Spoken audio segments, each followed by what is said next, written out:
Okay, welcome back. So we are going to start our discussion where we left in the last lecture. If you haven't listened to the last lecture, go back and listen to it.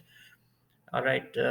So we were discussing the GDP, and we said that in any country, goods and services are produced. Now you can see that goods are tangible. There's a basketball. It is something that you can see and touch, and you can sell it in the market for money. That's a very important thing. If you've produced it, but you can't sell it, it's not GDP.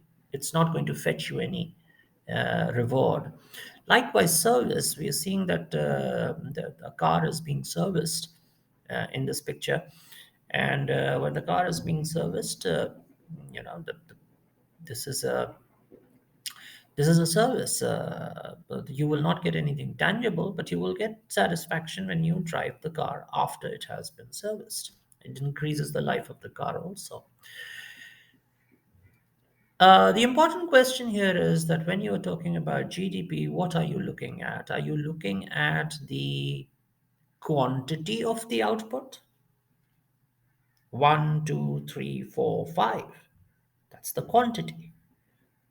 So if there is one house, let's say, on a small scale, if there's a firm that is producing five cakes, the quantity is five. And then there is another firm which is producing five necklaces. The quantity is still five. So, what will we say? Are we going to say that the GDP of the two firms or the output of the two firms is the same? Yes. Now, if you look at the if you look at the quantity, yes, they look the same, and that is something that is confusing. That they look the same. The quantity is still five, but that's not the way we work out the GDP. Okay, the person who is selling the cakes, he's making five cakes, quantity is five, but the market value of the cake for which he can sell it in the market is $20. So at the end of the day, when you sell five cakes, one for $20, how much are you going to earn? $100. 5 multiplied by 20, that is going to be the income. Now, in the case of the country, if now we see that the country is producing cakes, so this country will make $100 in GDP. It becomes the national income. Okay, look at the other country or look at the other firm. Right now, we are using the term interchangeably. This firm is making five necklaces, but here one necklace costs $100 and the quantity is still five. So 100 multiplied by 5, what is the income? $500. In the previous example, the quantity was 5, but the income was 100. Here, the quantity is 5, but the income is 500. So, which firm is richer?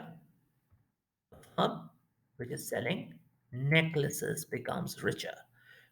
Which firm, now if we look at it as not as a firm but as a country, assuming, which country is richer? The country which has a higher national income, the country which has a higher income, or the country which has a higher GDP, which is $500, which is the second country, which is the richer country. All right, so this is an important concept to understand. If you take the quantity of goods produced, that's irrelevant. You were not going to reach any conclusion about the GDP. The GDP must include the market value. I do a lot of work, I produce a lot of goods, but when I go to the market, no one buys it. Or if they buy it at a very cheap rate. Will I get richer? No, I won't. The same is true for countries. If you produce goods and services which people are not willing to pay for in a lot of money, then you are not going to get richer and your GDP will remain low. So let's now come to some theoretical stuff. Okay, the gross domestic product is the market value. That's a very important. There are two very important components here in the definition. I'm looking at the definition right now. There are two very important components here. It's the market value of goods and services that are sold. It is not the quantity. It's not even the cost. It's not even the value that you have in your own mind. No, it's what the market is willing to pay for you pay you in real terms so that you can earn some money. Okay? If the price of the product goes up, if you are selling one laptop, for example, and it's selling for 50,000, but the demand is high and people are willing to pay 70,000, good for you. Your GDP goes up. Instead of earning 50,000, your income becomes 70,000. So the market value of the good, that is the important consideration here. Second thing, it's the final goods and services. Okay, the goods and services that are bought by the final consumers. Okay, not the intermediary goods, not the components. We're not talking about the components. In a computer you can have a chip, you can have a motherboard, you can have a keypad. All of them have their costs, all of them have their value. But no, we are not talking about those intermediary products, those intermediate products. No. Once the product has been assembled, for how much will it sell finally, in the final analysis, how much will it sell? These two things. Okay, now let us look at the formula for GDP. Now please don't get intimidated or agitated by looking at this very complex looking formula. This is something that we've already looked at in the first lecture. These are simply the components that make up the national income, and they are consumption, investment, government spending, and net exports. Consumption, again, I repeat, purchases by the consumer. Investment, purchases by the businesses. Government spending, purchases by the government. Exports, of course, purchases by the people in the other countries. Okay, so this is something that I've already given here as well. Okay, we now look at the specific definition of GDP, because the same thing can be approached from various angles, and how it differs from the GNP. So look at the diagram on the left first. The diagram on the left, the diagram on the right. The diagram on the right shows the GDP. So what is the GDP? The GDP is the domestic production. It's not the national production. There's a difference between national and domestic. Domestic means production which is happening within your borders, inside your borders. The value of goods and services that are being produced. Who makes it is irrelevant. Okay, now you have one country on the right. Have a look at this. You have one country, and you know the map. This country is the United States of America. In the United States of America, you have various producers. Okay, I recognize a few flags here and there. The flag on the extreme left is Russian flag. Toward the top, we have Japanese. Then we have on the right, we have the French. Okay, and I think the others also I know, but I'm not going to make guesses just in case they turn out to be wrong. So there are various firms that are inside the United States. They may be American and they may be non-American, but whatever they are producing within the country, and that is the gross domestic product. That is the output of that's the domestic output of the United States.